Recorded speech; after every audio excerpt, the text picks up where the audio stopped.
lorsque nous proclamons l'évangile jusqu'au bout de la terre. Nous parlons ici d'un évangile glorieux.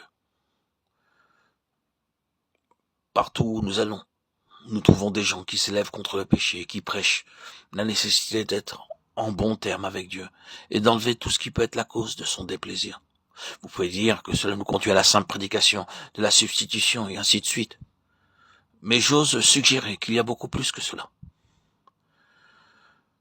D'après la compréhension que nous avons, cela peut nous conduire seulement à quelque chose d'entièrement objectif.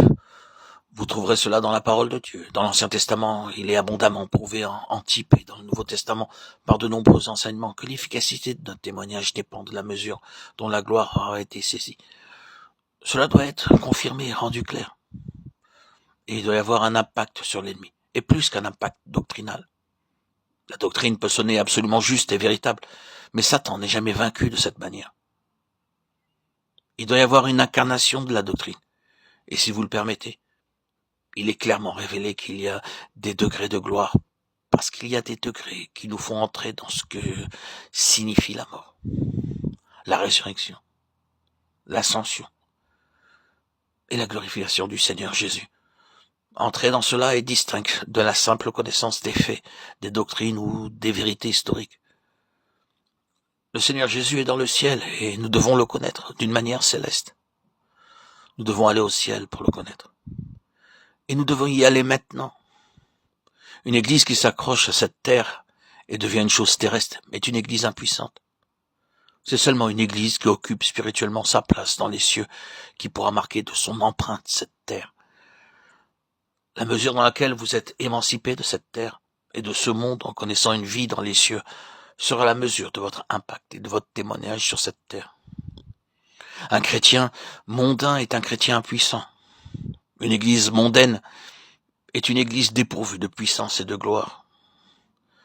La position divine du Seigneur Jésus doit être quelque chose dans laquelle nous devons entrer. Et cela nécessitera toute notre vie pour pouvoir entrer en partie dans cela. Si vous marchez avec le Seigneur, sous la main du Saint-Esprit, vous ressentirez que vous devenez de plus en plus, dans l'esprit, étranger sur la terre. Et que de plus en plus, les choses qui ne sont pas d'ici-bas deviennent les choses qui sont votre vie. Ce n'est pas seulement une déclaration de fait. C'est le véritable test de votre niveau de vie spirituelle. En progressant, les choses qui sont au-dessus doivent devenir de plus en plus partie de notre être, et sans lesquelles nous ne pouvons pas vivre ici sur cette terre.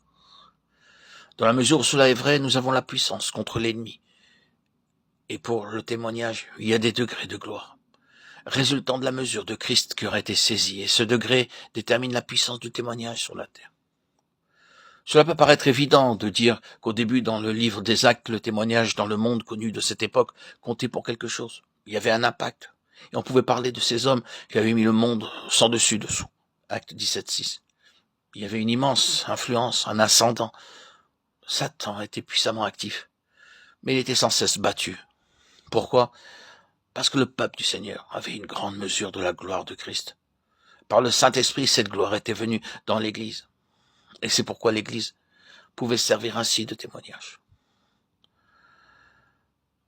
Notre démarche consiste à montrer quel évangile nous avons reçu. N'êtes-vous pas d'accord pour dire qu'un des plus grands besoins, si ce n'est le plus grand de notre temps, c'est de redécouvrir la grandeur de l'évangile, de le faire sortir de cette petitesse et de cette dépréciation, d'un évangile au rabais qui offre toujours quelque chose pour le plaisir et la satisfaction de ceux qui sont concernés, pour les rendre heureux. Cela peut être très bien, mais c'est très bon marché. Oh, il y a quelque chose d'infiniment plus grand que cela. Cela remonte bien avant, dans l'éternité des âges passés, dans les conseils de Dieu. C'est une chose immense. L'univers sera rempli de la gloire de Dieu. Et le vase dans lequel cette gloire est déposée, et par lequel elle est révélée et manifestée, c'est l'Église. La ville sainte, Jérusalem, descendant du ciel, d'auprès de Dieu, ayant la gloire de Dieu. C'est à cela que nous sommes appelés. Ce n'est pas un petit évangile. C'est l'évangile de votre salut, mais aussi le mystère de l'évangile.